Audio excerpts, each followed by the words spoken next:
bloody numbers have been appearing on my hand. I think they are counting down to something. Part 1. It all started just over a week ago. I had just gotten off work and was going to pick up dinner and head to my girlfriend Cassandra's place. We had been together for a year and things had been going great. Cass really liked the Mexican food from a small little restaurant by E Street. It was a bit of distance away from downtown and the neighborhood was a little sketchy, but they made damn good food, so I did not mind getting it for us when either of us had a hankering. It was a little late for dinner since I had been working late, but Cass did not mind waiting up for me and I called in an order and was happy to hear they were still open. I parked and stepped out on the curb, hesitating as I heard something strange. It sounded like a small commotion near the playground that was on the other side of the street. It seemed like someone was trying to speak quietly but not doing a great job since I could hear them from where I was. I could not quite make out the specifics, but someone sounded upset. Only one voice was audible, and it was too dark to see who was speaking, but I thought it might be someone rambling to themselves while under the influence of something.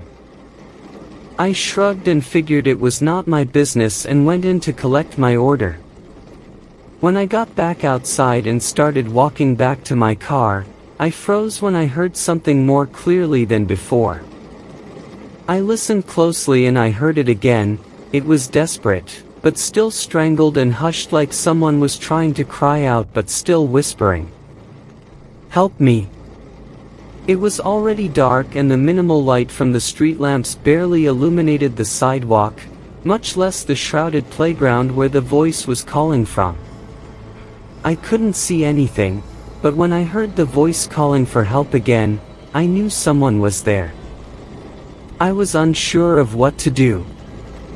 I felt guilty for not rushing over to help right away, but something about the situation made me feel nervous to investigate. I considered calling the police, but I had no idea what was really going on, or if someone needed help more urgently than they could provide. I put the food in my car and pulled out my phone and turned on the flashlight and started moving cautiously toward the playground. I looked around but I did not see anyone. I looked over my shoulder and no one was out walking on the sidewalks or anywhere else. The entire place seemed too quiet, and I could not find the source of the cry I had heard earlier. I almost convinced myself it was just my imagination and started to turn back toward my car when I heard it again. "Please, please help me." I hesitated for a moment, but pressed on and moved to an area by a domed jungle gym that was tall enough to obscure the rest of the area behind it. When I shined my light ahead, I nearly dropped my phone and gasped out loud at what I saw. It was a young woman lying face down and crawling slowly out from under the dome. She was leaving a trail of blood as she dragged herself forward. I panicked at the scene but managed to overcome my initial fear and rush forward to try and help. Suddenly the woman on the ground seized my hand and I felt a wave of pain and a burning sensation where she had grabbed me. She looked up and her eyes were bleeding. I recoiled at the horrific sight and tried to pull away, but her grip was iron. She stared at me and spoke again through now bleeding lips. "Please help me, it hurts, I can't stop it now." I wrenched my hand free with a pained gasp, and as I recoiled, I saw a large figure emerge from behind the jungle gym. He was holding a large knife and wearing a strange face mask that looked like a stone gargoyle's head. I had no idea what was going on, but it looked bad. A booming voice called out, "Get back, don't touch her." I was confused and still scared of the woman weeping blood, but the large man seemed to be a more imminent threat, and I wondered if he might have attacked her. I tried to stand firm against the imposing figure. I realized I had my cell phone out as my flashlight, and I should call 911.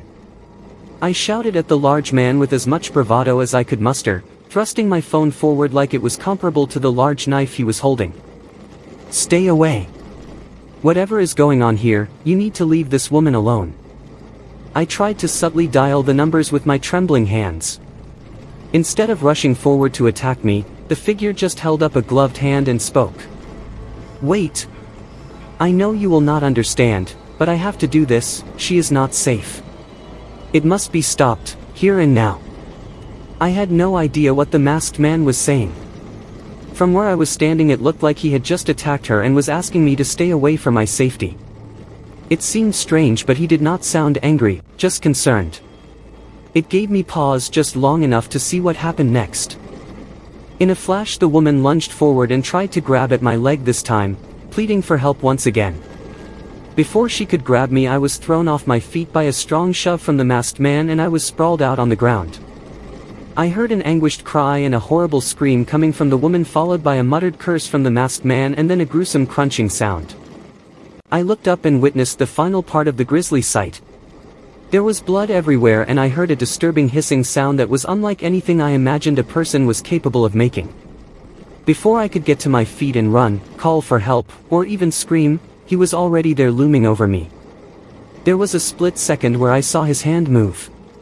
Then before I could blink, I saw the pommel of the knife traveling for my head. It struck me right in the temple and the world fell away.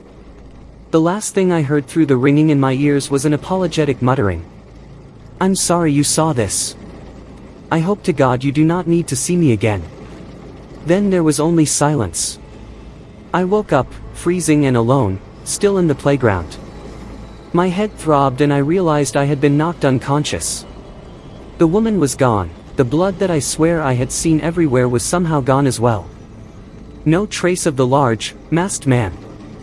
No explanation as to what I had just seen and why. As I looked around in panic and confusion, I felt a strange burning sensation on my hand.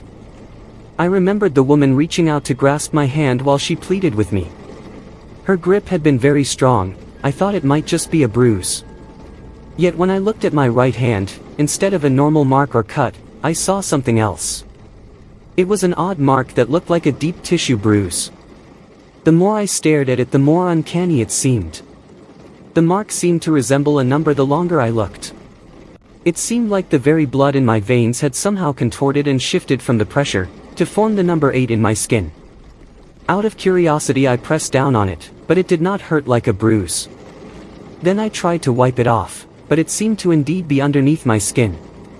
I had no idea how it got there, but when I considered the bizarre and bloody sight I had stumbled upon, I had a bad feeling I had walked into something horrible, and whatever it was just beginning.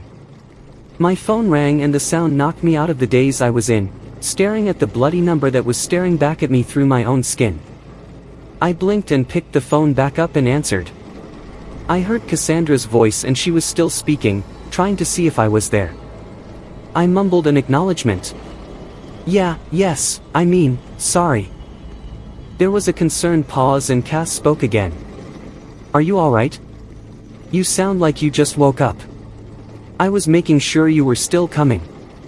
You were supposed to be here 15 minutes ago and you didn't answer my texts. I was worried." I saw the missed text notifications and then held a hand to my head as a wave of pain roiled from where I had been struck, making me nauseous and ready to keel over. I apologized to Cass and told her I would get there soon. I lied and said I had car trouble since I did not know how to explain what the hell had just happened to me over the phone. I wondered for a moment if I would tell her at all. I considered calling the police, but nothing else was there to indicate anything had happened. That woman and the man in the mask were both gone, and if I had not had the bruise on my head and the mark on my hand to prove I had been hit, I would have wondered if they were ever really there or if I was having a mental break. I thought I might have to tell Cass something better than just car troubles if she asked about my head and what happened. But I still did not really know what the hell happened myself. I drove to Cassandra's house in a daze, and when I started for the door I realized I had been out for almost half an hour and the food was ice cold by then. I sighed and continued to the door and greeted her. I apologized about dinner and we ended up ordering a pizza instead since she did not want me going back out again after the time I had. I agreed since I did not really want to do anything else that day either. We enjoyed dinner and some time together, and I tried to put the incident behind me. I tried to rationalize the weird encounter as people playing a prank. Maybe I had been set up as a victim, though they did not take anything if the plan had been to mug me. I played the events over in my head as I tried to sleep and something felt off. The disturbing look on the woman's face did not look like she was acting or playing a prank, she looked terrified.